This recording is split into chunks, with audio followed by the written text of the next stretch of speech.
Hello and welcome to Full Disclosure, a podcast project conceived that... I'm only joking, I'm on holiday, which is why we're dipping back into the archives. We've been doing this for 6 years now. Did you realise that? 2019 Full Disclosure launched. Gosh, we're getting old together. And of course, some of the conversations we've had with people from the worlds of politics, entertainment, literature and beyond stick with you. I mean, for me, they all do in various different ways, but some, I think, merit repetition or merit revisiting. So while I'm off sunning myself, I thought that I'd let you revisit a couple of my favourites. The first is Miriam Margolyes. This is one of those memorable and, even by her standards, joyously unpredictable interviews. One of the most unpredictable and joyous, in fact, that I've ever recorded. You don't really need me to tell you much about her. You know she's an award-winning actor, a memoirist, voiceover artist. There's some interesting stuff there. And in her own words, not a national treasure, but a national trinket.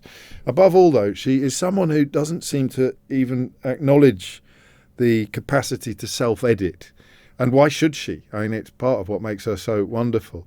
And her story, her life story, is absolutely riveting, including some darker moments. And we take in her time at the Cambridge Footlights, when she wasn't overly enamoured of all of the people who went on to be household names that she performed with, the chat shows, the Dickens stuff, Hollywood, Harry Potter, of course. It's all here. And again, you will not be surprised to learn nothing was off limits. If you heard it the first time round, it's worth another listen, trust me. And if you haven't, well, you're in for something really special. Hello and welcome to Full Disclosure, a podcast project conceived entirely to allow me to spend more time than I'd ever get on the radio with people that I find fascinating. And Miriam Margolyes, at this point in the series, I normally say, and this week's guest fits squarely into that category of being fascinating. But in your case, I feel it might be something of an understatement. What, you mean I fit roundly into it? There must be a word beyond fascinating, and there's no earthly way we're going to touch the sides of your extraordinary life in the minutes that are available. But we shall try. Thank you for having me on the programme. Well, thank you for coming. I'm fascinated by how superhuman or supernaturally secure you seem in your own skin.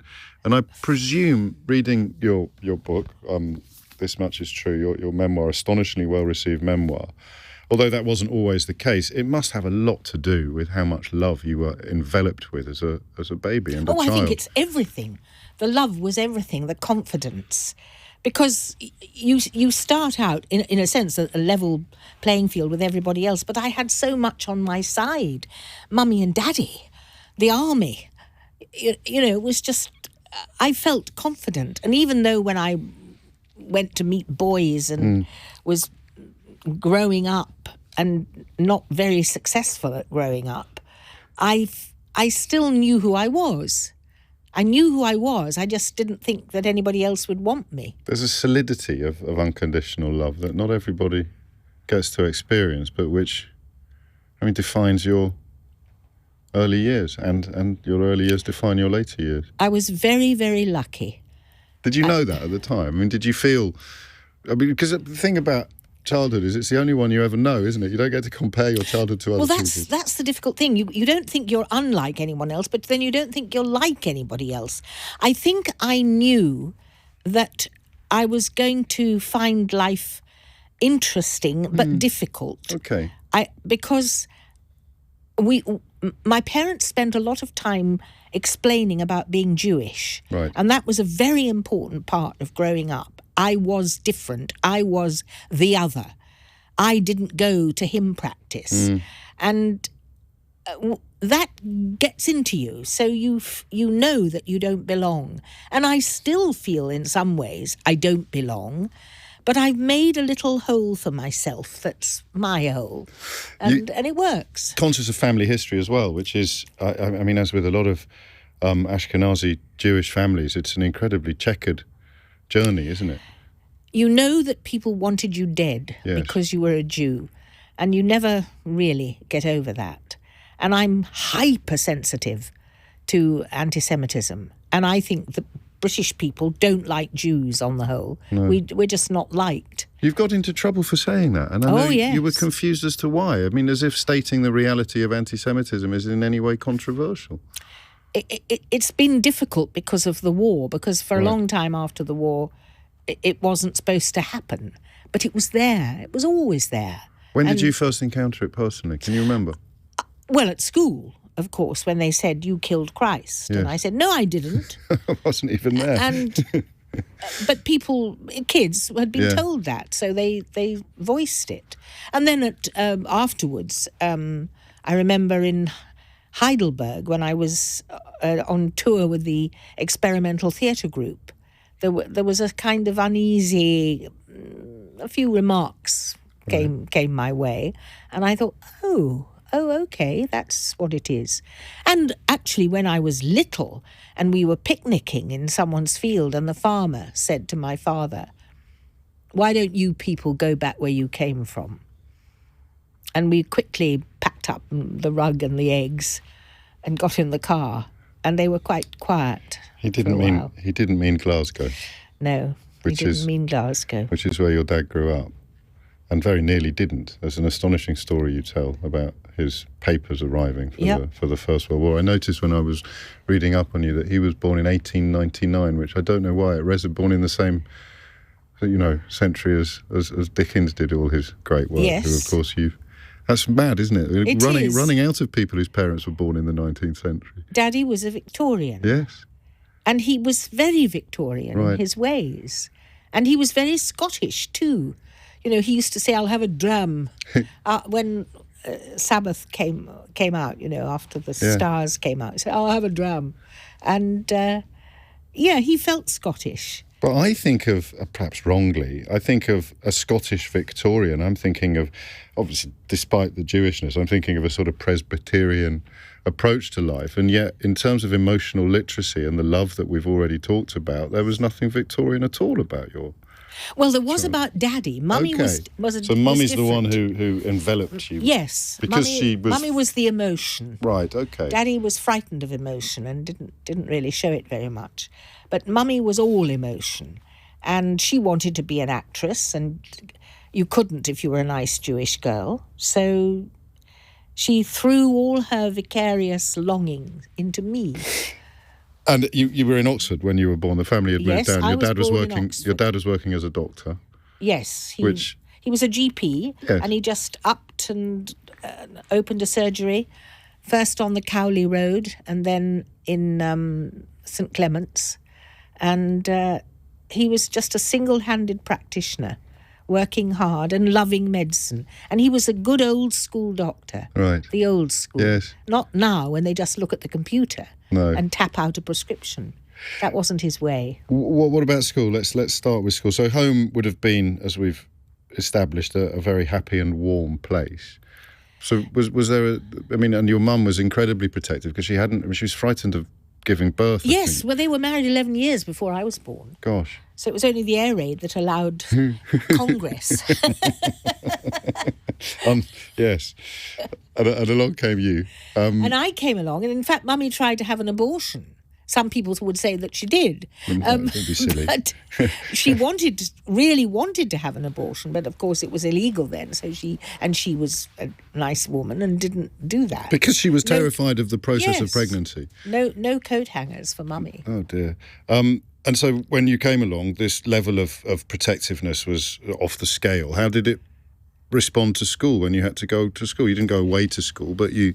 I was They kept me at the high school because I didn't get a scholarship there. They paid because they wanted me to stay at a good school. Mummy was really aspirant, She was a social climber. Yes. And she wanted me to, as she always said, be with the best people.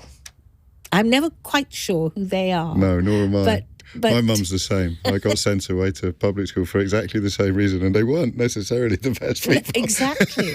But you didn't tell them that. Because, no, of course you didn't. But that's how I stayed at the high school, which was a wonderful school, Oxford High School for girls. All the other girls were the daughters of dons for the most part. So that's how I got friendly with the Hodgkin family, which was Dorothy Hodgkin, Nobel Prize winner, Thomas Hodgkin, communist, iconoclast, wonderful man, and Elizabeth Hodgkin, who is my great friend still. It's an amazing place to go to school, or an amazing place to grow up at any point in history, but for a woman at that point in history, it was perhaps particularly special.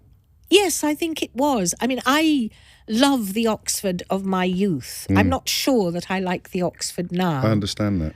And I wanted to go to Cambridge because I wanted to escape, in a way, from the family tourniquet. Yes, I'm just back up a bit because you didn't get the scholarship. The amazing thing about your book, I love people. Well, I say that I love people because I think I'm one of them. But the more near the surface your childhood is, the more I find it's easy to trust someone. And your childhood is very near your surface, isn't it? Yes. You're still very, very much in touch with your childhood. But yes, I am that person. yes. Some people, you find it impossible. I could never imagine my dad as a child. It just seemed to me to have always been a grown-up. But some people, you can see the child within moments of them sitting down I've in front never of you. left that child, No. a naughty schoolgirl, really. I mean, that's who And I am. I think you had a therapist once who said that you were stuck at the age of 4, was it? And that she might be able to get you to 12 if you were lucky. Yes, Margaret Branch. She said you're like a Jewish princess stamping your yellow wellies in the mud.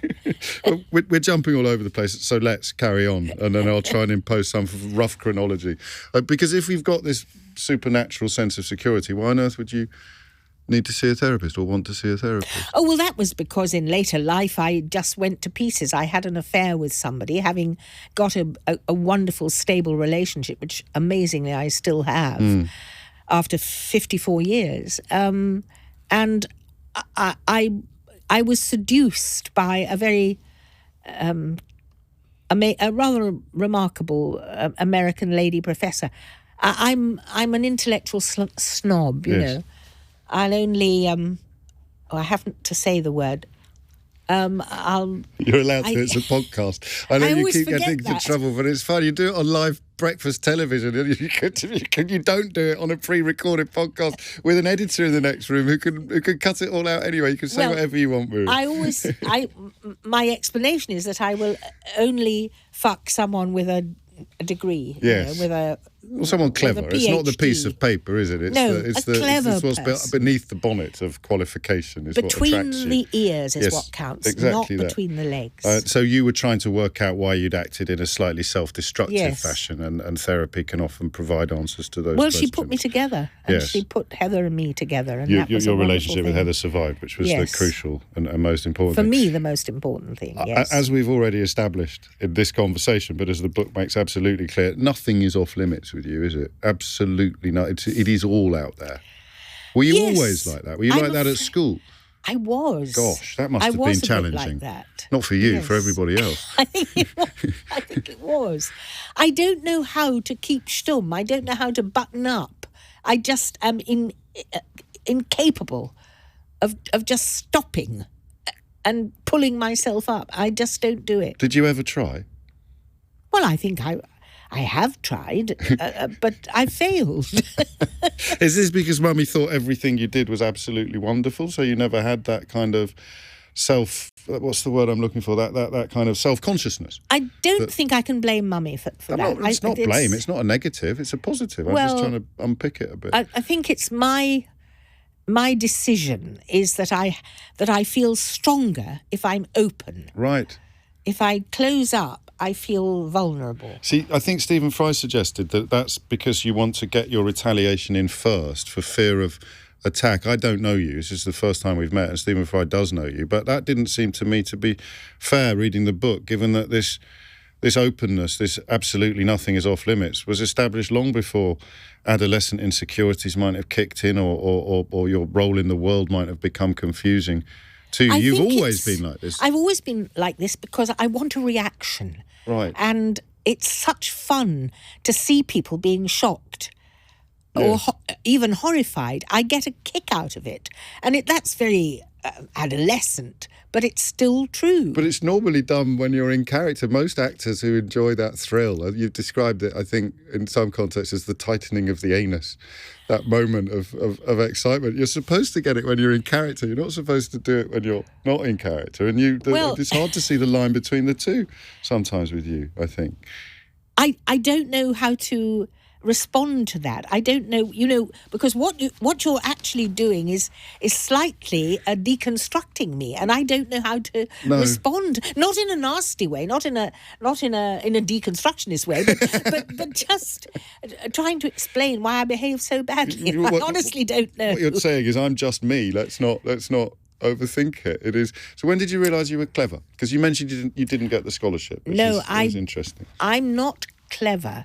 I think I'm pretty shrewd, but I'm not a scholar, and that's what I would love to have been. I would love to have been like Heather, who published a book in this same year that I did, but her book won't get read by that many people, but it's about Indonesian trade and politics. It's a work of proper scholarship. A proper scholarship, and I've not done that, except my Dickens work. Yes. I think my Dickens work is serious and good and will stand the test of time. Renaissance woman is a bit of a pat phrase, isn't it? But people perhaps don't realise, they might know you from one or two areas of your career. They won't be aware of all the other areas as well as you've just touched on. Well, I hope not. We'll get on to that later.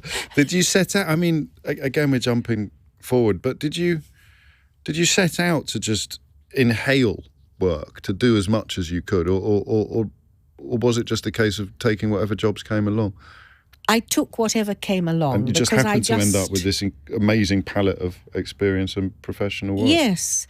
I think it's hard for me to realise that now I'm 81, which is old. Yes. And I can't quite take in what I've done in my life. Where has my life gone? What did I do with it? And I've only got a BA degree in English literature. I would have liked to have done more, learnt more. Really? Worked harder intellectually. But that wasn't the way it went. Less living, more learning? Yes, I would have loved that. It's a contemplative perspective that you Yes, I think there is a slightly melancholic, contemplative longing within me. When did you realise you weren't a scholar then? Because Oxford High School is a very august institution, and you waltzed into Cambridge. Well, I didn't waltz into Cambridge. I did get an exhibition to Cambridge, yes. Which surprised me. Right. But I think words thrill me, and always have. Yes. And that has been my salvation. You've described your vocabulary. I can't remember how you described it, but it is, you don't overuse, you know lots and lots of words, and you never overuse any of them. I love words. I do too. Words are the currency of thought. Yes. And I enjoy discovering words and using them in a different way. I love puns. I'm great friends with Esther Ranson. Yes. And she's a great punster. And we have fun doing that. It's just salty. It's tasty. They say there's a theory as well that rage, people with small vocabularies who can't articulate, are a lot more given to rage and anger and stress because they can't get their feelings out of their head, and so they sort of form a constipation that then explodes. So I can believe that. I can as well. Makes sense. You mentioned Esther Ranson. You've got a lot of friends. I read 12,000 names or thereabouts in your phone. Yes, that's a bit boastful, isn't it? I don't know. Because, names aren't necessarily friends. No, but a significant number of them will be. I can't let people go. Right. I guarantee that when we finish this, I will want to claim you. Well, feel free. I will want to know you. Feel free. And in fact, I wanted to know you before I knew I was ever going to come on your programme. Thank you. Because of the way that you care about the same things that I care about. I think so. I hope so. I take that as a compliment. I believe it. Good. And so don't be surprised if I get your email from somebody. I tell you, you don't need to. You can get it off me. Friends at school then? Were you nasty comments about killing Christ notwithstanding, were you a popular classmate? I was popular because I made people laugh. Always. And that makes you popular. Did you start at home? Did you start off making mum and dad laugh, or did you start making people laugh at school? I think I worried my parents. I don't think I made them laugh, but latterly perhaps. Okay. But I certainly made people at school laugh, and teachers. And I had wonderful friends, and I still have them. Still friends with them. That's Yes. really rare. Quite a few people who sit in that chair have no contact whatsoever with anybody they went to school with, particularly actors, actually, for some reason. Well, maybe they want to divest themselves of people. I just want to add people. I want, I'm a stamp collector. I want to lick them and put them in a book. I mean, literally, if we're going to get into some of the other chapters in this book. So you get to Cambridge. Some people arrive at university and find their tribe. You don't come across like that. You don't come across as someone who felt disconnected until you got to university. Quite the opposite, in fact. You just sort of enter into life in Cambridge and don't enjoy all of it, do you? Well, a lot of it was wonderful. And yes, of course. Where I always say that I became who I am. Right.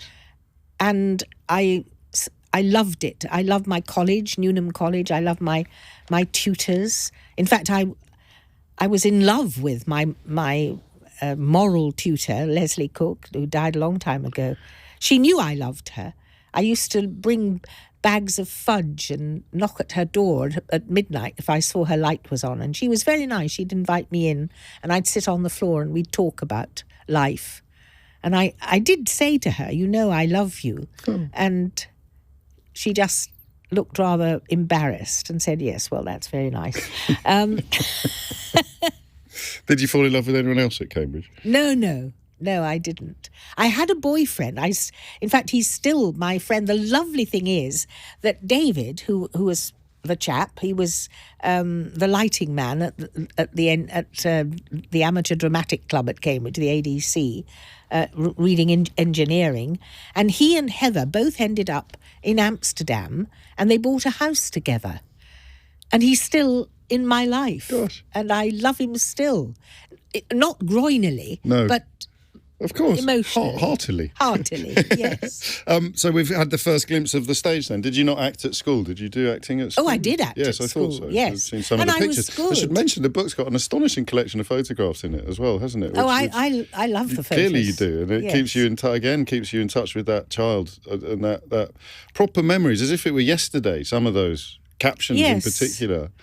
Well, my school has never left me. No. In fact, that's so rare, because it's in a good way. I mean, some of us are haunted by our school days. My therapy focused almost entirely on my school days for the most awful of reasons, whereas with you, you've got this sort of stayed with you for nice reasons. Well, it was a single-sex school, which I think is a calmer situation. It is for girls.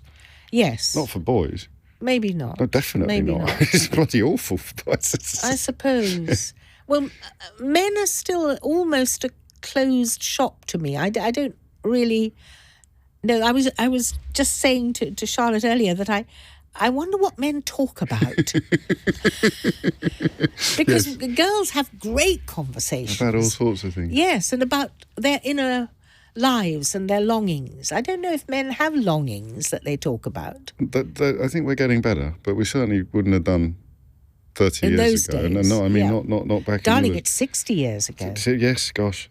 So you did act at school, and I acted at school with success. Were there magic moments? I mean, did you walk onto a stage and think, this is where I am meant to be? This is my... I knew I loved theatre. Yes. I knew that being in front of an audience was being at home. Well, why? Tell me what. I mean, what? Because I felt I could control the audience. I've always felt that when I stood on a stage, I knew what to do, and they gave themselves to me.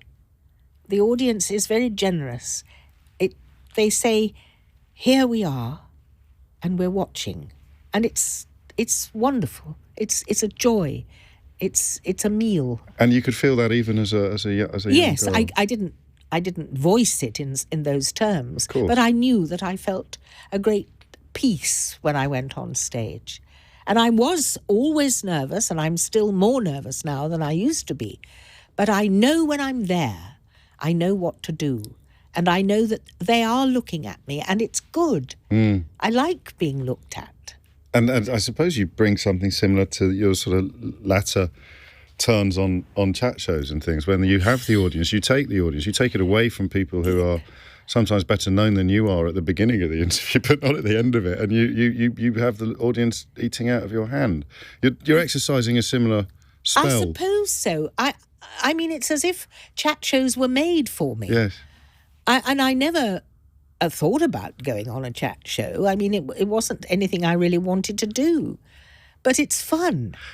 and I seem to have the knack of getting across to people. You do. And what's lovely is that you've got so much other stuff going on as well. I always think the tragedy of Kenneth Williams' life was that he worked. I mean, he was brilliant on chat shows, but by the end, that was the only thing anyone was ever booking him to do. And I think it contributed to his decline. Whereas for you, a chat show is a little bit like a sort of waving out of the car window as you're off on a fascinating journey anyway. You're doing something exciting anyway. And it's interesting because on chat shows you meet other people that you, in my case, I hardly ever know who they are. No, you don't. You're not shy of saying so. And it's fascinating. And that's how I met Rory Stewart. Yes. And I really like him. He's special, isn't he? I think he is the future. Well, I hope so. I think that's what the Tory party should, yes. But you don't just meet together. people. You really want to know people. When I do. You kind of... I want to know people in the street. I mean, I've gone up to people sometimes and said, I like the look of you. Would you mind having a chat? Shall we have a chat? And what do they do? They have a chat. And sometimes, very occasionally, people say, well, I'm a bit busy this morning, and rush off. So, actually, to that end, Judi Dench, I think, revealed that because you live near her daughter Finty, during lockdown, you'd be sitting on your doorstep starting conversations with passers-by to alleviate the monotony and the boredom, but also because you were really interested, presumably, in what stories these passers-by might have to share. So here's the weird thing, Miriam, that we talk about the show-off gene sometimes on this podcast, or the look-at-me gene. You clearly have it in spades. In spades, yes. But at the same time, it's not to the exclusion of fascination with other people. I mean, they don't often go hand in hand. This genuine, voracious appetite for other people and knowing them and understanding them. But I suppose what I'm saying is that the look-at-me gene is often quite conceited. But yours isn't at all. I don't think it is. I have wondered about that because I'm capable of conceit. But I'm also actually quite humble, knowing what I have to offer is not that considerable. And people are fascinating. Hearing people's stories, hearing the hurt that people go through and the experiences that others have, it is fascinating. And that's compelling. And while I talk to people, they are more interesting than I am. I want to know their story. To you, they are more interesting than you are. Genuinely so. And I think that's why my documentaries have been successful. Yes. Because I'm lucky enough to have researchers who find the people. I don't find them. But once they're found, I know how to talk to them so that they reveal themselves. And people revealing themselves is the most thrilling thing you can imagine. And you can't teach that or learn it. I don't know if you can. It's an innate fascination. I think it has to be an innate longing, a curiosity. So I was going to ask you this later, but you've mentioned the documentaries. What would you have been if you hadn't been an actress? What else was on the agenda when you were at Cambridge and you joined the Footlights and you started thinking, do you know what, I could do this for a living? What else? What were the other contenders? My mother wanted me to be a barrister, and I did join up Gray's Inn and ate the dinners. And that's actually where I met some antisemitism as well. Gosh.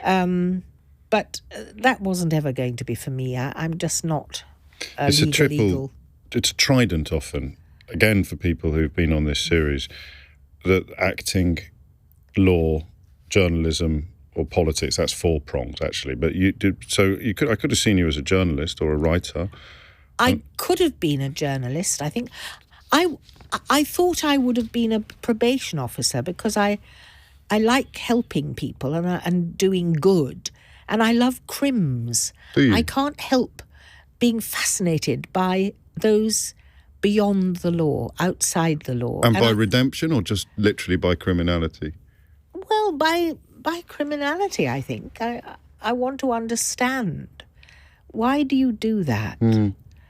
And remember, my great-grandfather was a criminal. Yes, 7 years in hard labour in Parkhurst, Isle of Wight. And was that carried as a stigma by the family, or was that? It was never quiet, mentioned. Completely stumm on I that. didn't know anything about it, No. and I still don't know whether my mother knew. Really? She never told me, and I never spoke about it then because I didn't find out till much later.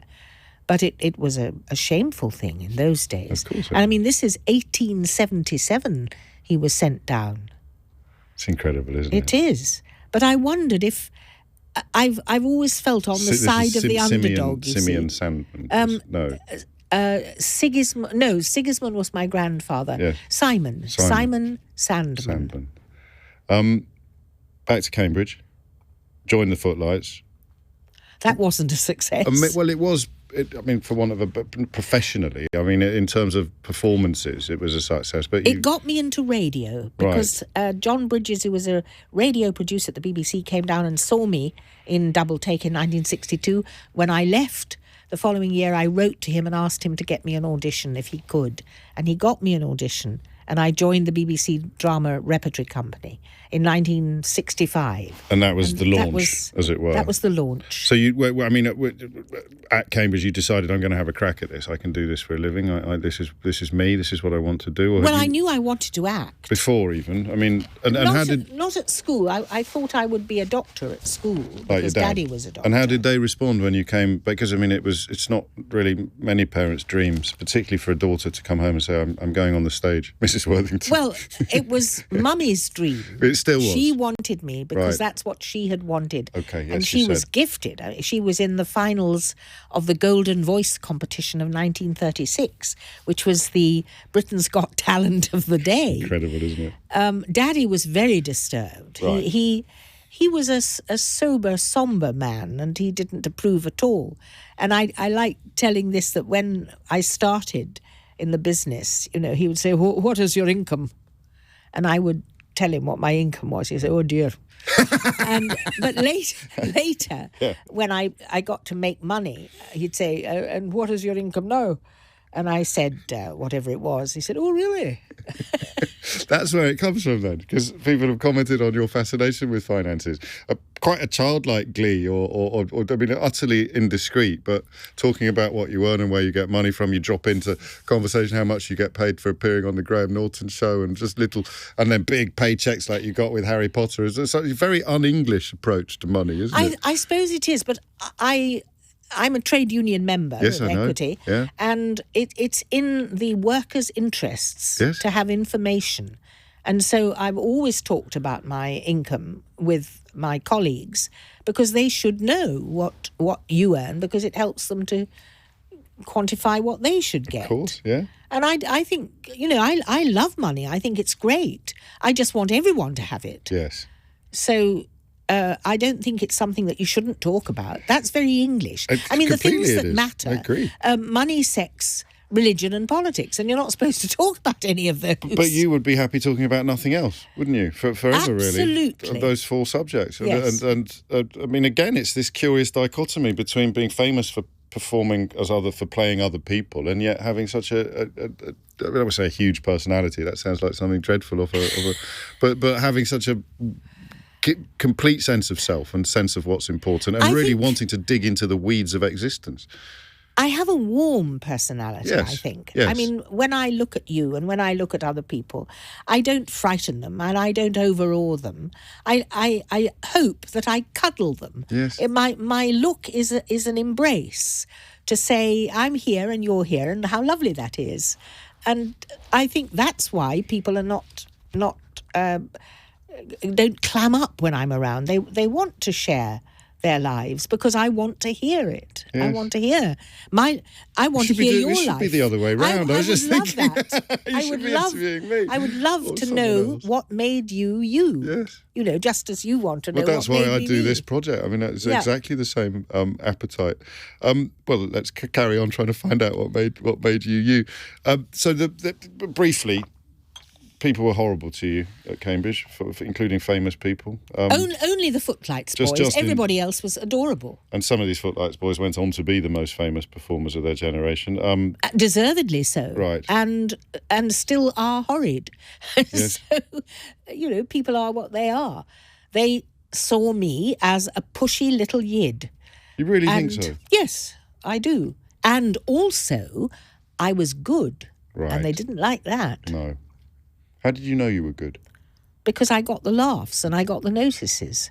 That's how they knew you were good as well. So you come out of Cambridge and radio and voice work for a while was the bread and butter. I think it always will be, and it always has been right through my career. I've always done radio plays, recorded books. By the way, my book is an Audible Doing book. it yourself. And people can buy it on Audible. That's a selling point, isn't it? It's actually number one at the moment. I know so it I'm is. rather Congratulations. pleased. I'm not Thank surprised, though, frankly. So, I mean, including some quite fruity jobs. Yeah. Well, only a couple of times I made an audio, not visual, audio porn tape. And it was called Sexy Sonia, Leaves from My Schoolgirl Diary.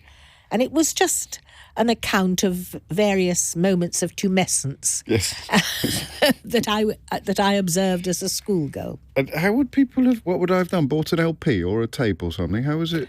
Cassette. I was think, it on cassette? in You'd those go days. to a special shop somewhere, And Summers. Cecil Court or somewhere like that, and pop into and Summers, I think, was and the main and you were stockist. Also, the voice of the rabbit in the Cadbury's caramel. Yes. Which gave an awful lot of pubescent boys all manner of conflict and confusion. It's I think. delightful to think of it. I mean, for me, it was a job and great fun. And I did a lot of jolly good commercials. Mannequin Cigar, Yes. which was very, me trying to be a West Indian, but very soft like that, you know. Oh, God. Yeah. Tobacco come from middle leaf best, make mannequin cigar special. Shivers down my spine. The work for actors, for all actors, divides, doesn't it, between the job and the livelihood, and then the art and the magic, as it were. When did you start getting both? When I mean, because some of the radio stuff you did was very high. Yes, I did some good radio work. I think actually it wasn't until I did my Dickens Women. Gosh, that long? It took a long time because I've always been regarded as a roly-poly character actress. Okay. And they are right. That is exactly what I am. But I could have been more than that if I'd had the chance. But I didn't. I wish I'd done more Shakespeare. I wish I'd done more classical stuff, you know. But what I did, I think I did pretty well. And I'm grateful for those opportunities. When did ambition? Where does ambition fit into this story, this life? I mean, ambition in the cold and conventional sense of the word. In the beginning, it was very hard to get started. Right. And it was only ambition and Mummy saying, "You're good. Don't give up. Just keep going," that gave me confidence to go in for an audition and try and get an agent and so on. But nobody thinks that they've had the career they should have done. Do you not? I mean, so you sort of think of the canon, is it? And you think of, I don't know, Desdemona or Ophelia or stuff like that? Well, I would have liked to have done more Chekhov. Yes. And I think that's where I could have been quite good. You've done Beckett. I mean, it's not as but that was very much later. Right. Only about 8 years ago. So when does that act start then?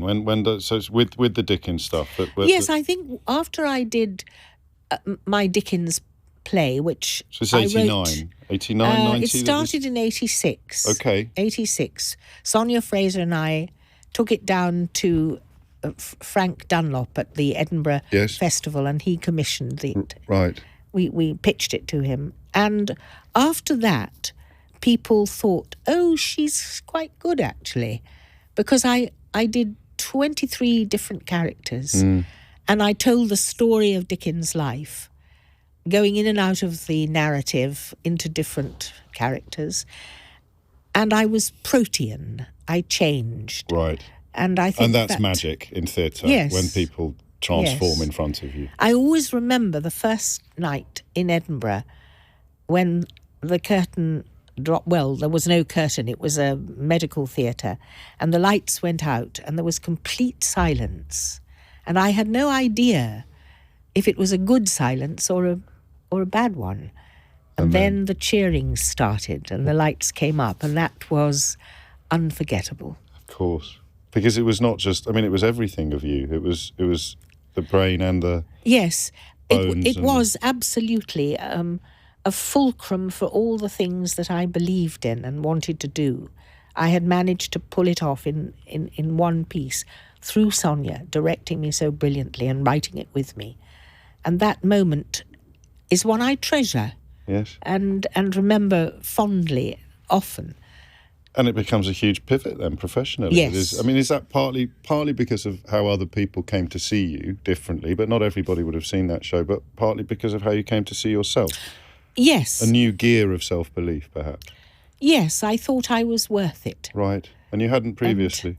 Well, you've done a lot. You've done an awful lot. I mean, film and radio. I and telly had, but it was always cameos. Okay. It's funny. Now, I do something that's called cameo, and it's when celebrities... Do you do that? I do, because you get paid for it. You do, I don't. It's amazing. Happy birthday and stuff yes, like that. John Burko does it as well. Does he really? And I really admire him. Because he's got that booming voice, I suppose he's quite... Well, what would your daddy say? How much you earning for that? Yeah, he probably would.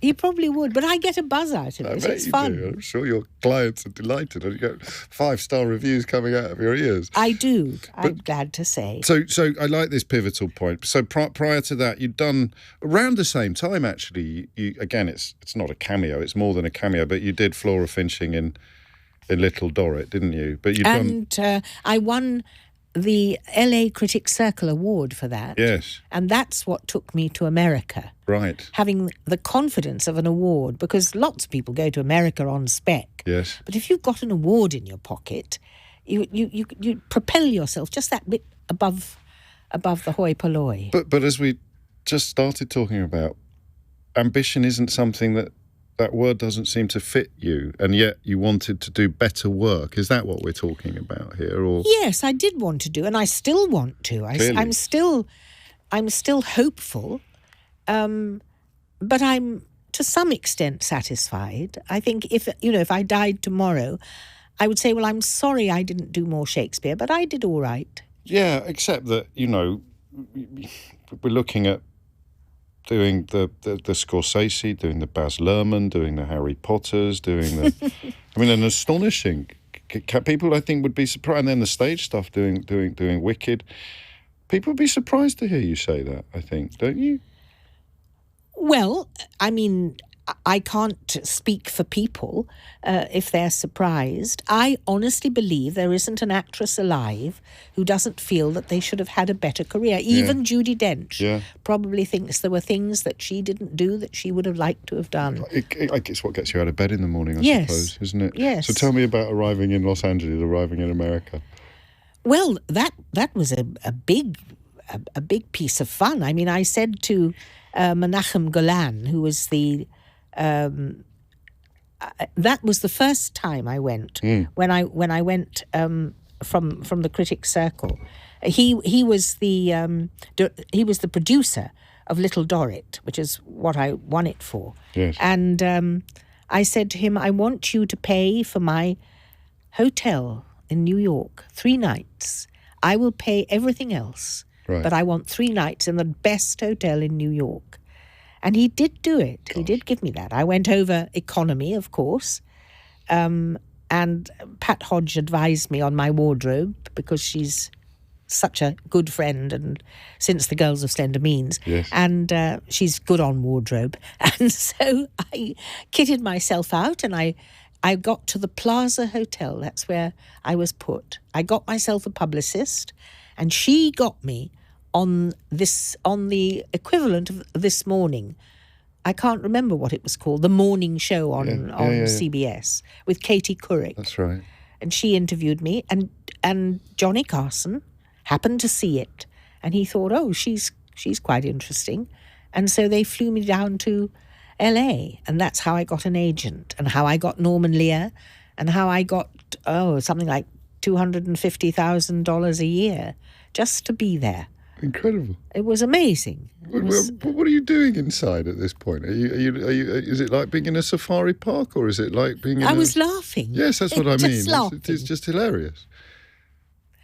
Yes, I was very lucky, and I met lots of lovely people and made lots of friends. And I lived in Santa Monica on Ocean Avenue, and it was a very luxury time of my life.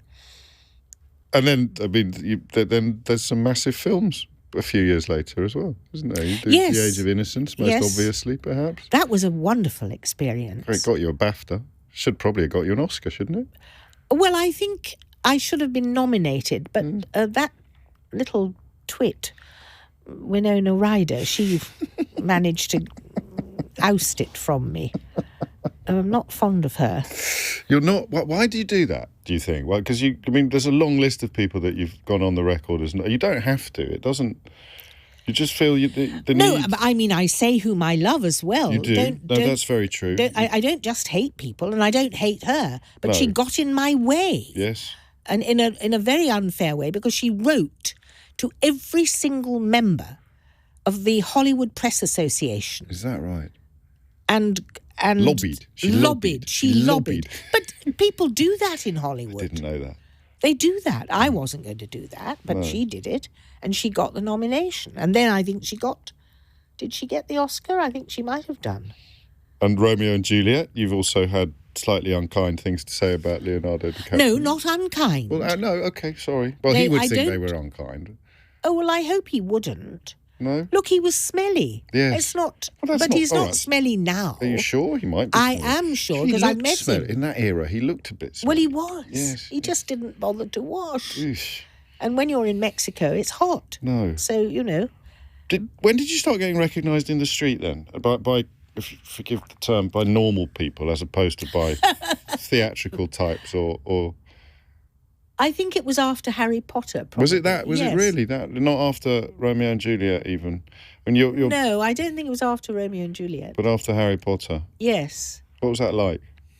It's lovely. Yeah. I love it. I love it when people come up to me, and it's just magical. I mean, today when I was having lunch in Great Portland Street, I was sitting outside, and lots of people came up to me, and I just love it.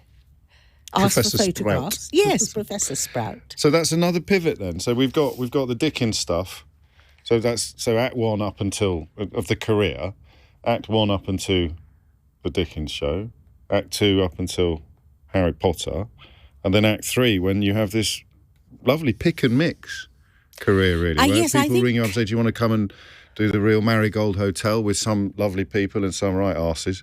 Do you want to make a documentary? Do you want to work with Alan Cumming, who you must have loved many years? I imagine I've known him a long time. He's been here, and I can see why imagine. you're so close. Well, he's very open and honest too. I think Graham Norton's had a lot to do with it, I have to say, because I was on a programme with him, his programme, and I had a very successful time with Will I Am. Yes, I know, I saw it. And that people seemed to relish it, and then I got asked back, and so I get it onto these chat shows, and it's lovely, and I meet people.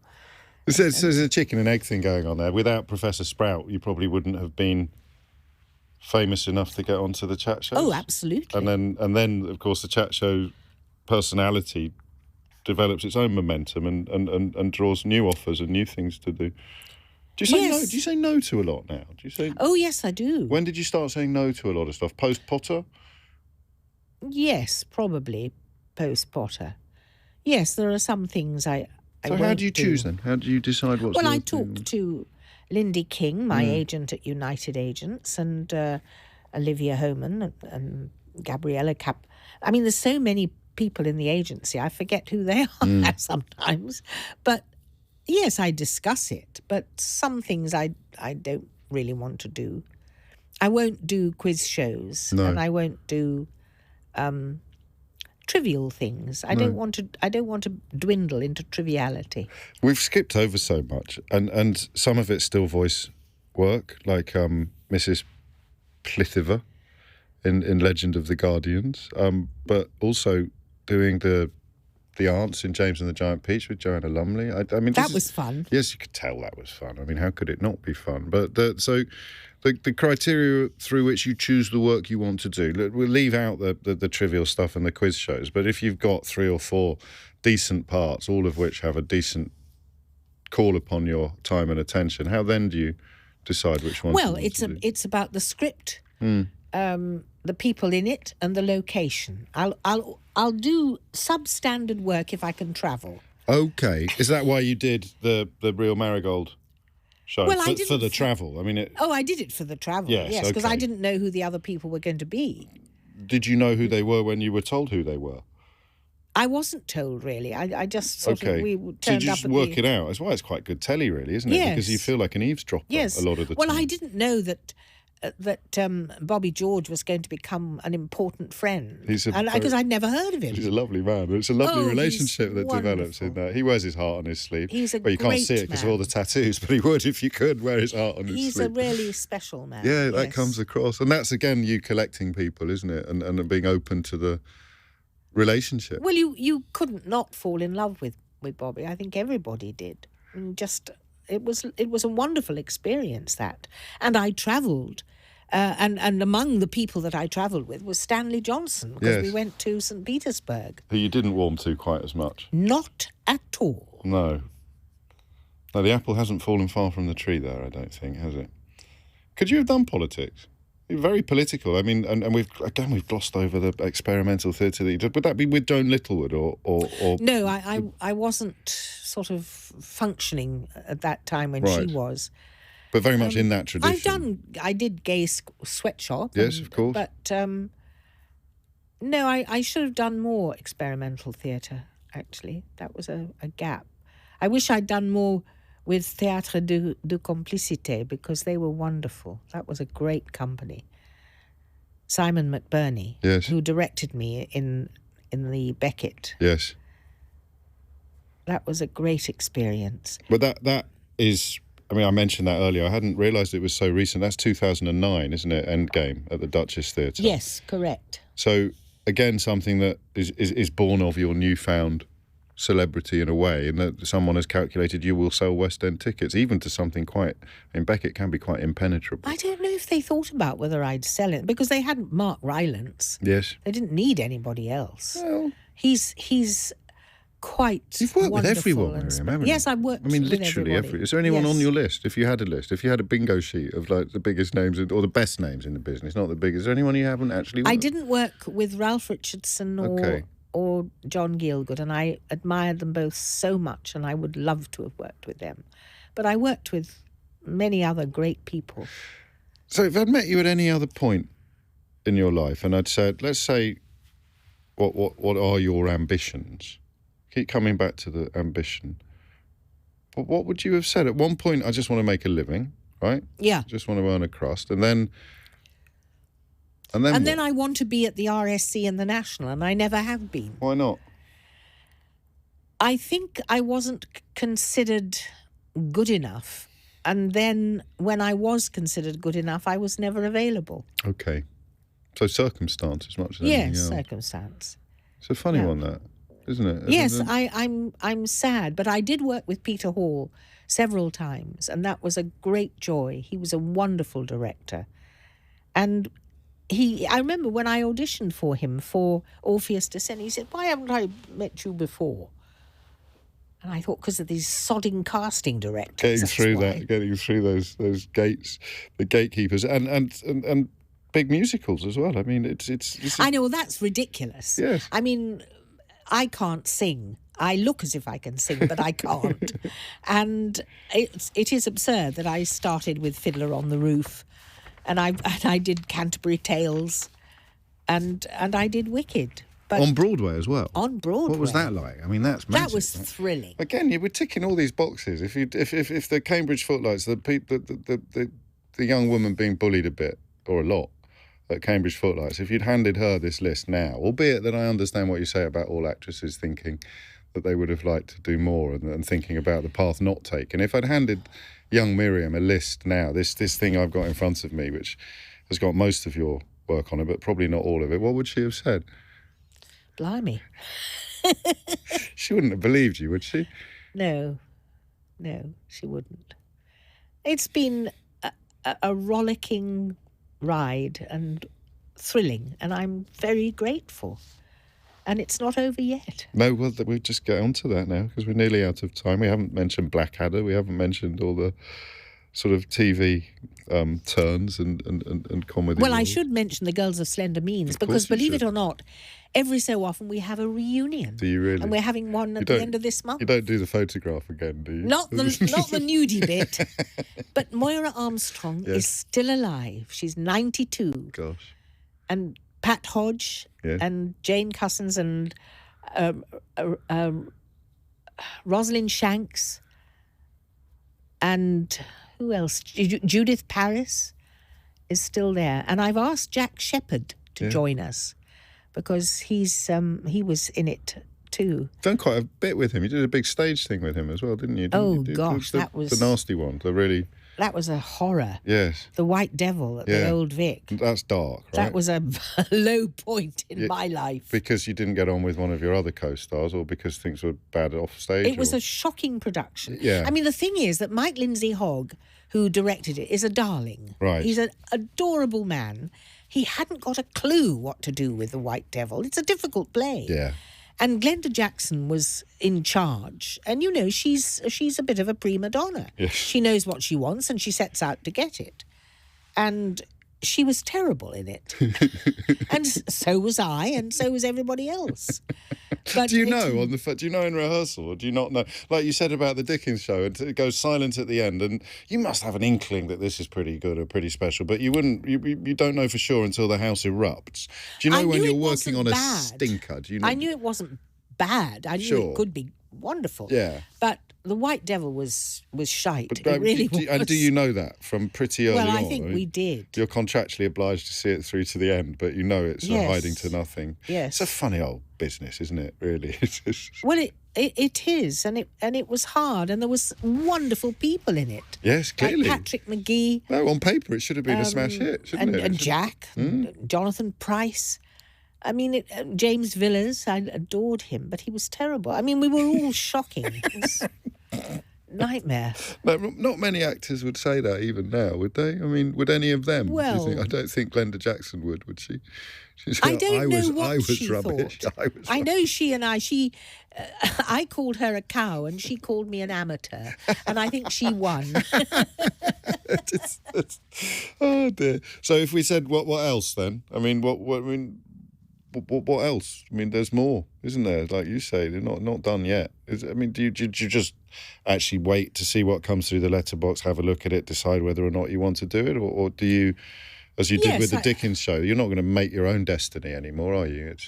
No, I'm going to go out around Australia, talking about my life and doing bits of Dickens. I can't let him go. I won't let him go because I know that's where my best work is, in those moments of Dickens. But I hope I'll get some film work that I can show something different, something light and maybe menacing. I'd like to be menacing. Yes. I don't want you to be menacing. Don't you? No, I don't. Oh, all right, then I won't. And that's it. I mean, there's this lovely sort of autumn of your career when you're a national treasure, whether you're comfortable with that description or not. A national trinket, I've been called. I think that's rather wittier. A national trinket. You are the scourge of producers. You probably know this, as we alluded to earlier, because everyone I mentioned to that I was interviewing you today said, "Oh, be careful." I said, "Don't worry, it's pre-recorded. She can't get me into any trouble by." Well, I wonder why they say that. Because you keep swearing in the most unsweary of studio environments. That's all. It's not. Yes, my language is very bad. It's been very good today. I'm disappointed, actually. I feel a bit let down. I feel I've done something. Well, I want to show the best of myself, not the worst of myself. I'm very grateful to you. And you revel, although you didn't need it. You revel in the affection that you've inspired in generations of I do. film goers. But you didn't need it, like a lot of actors do. I don't know if I needed it or not, but I'm bloody glad I've got it. And so are we. Miriam Margolyes, thank you so much. Thank you, James.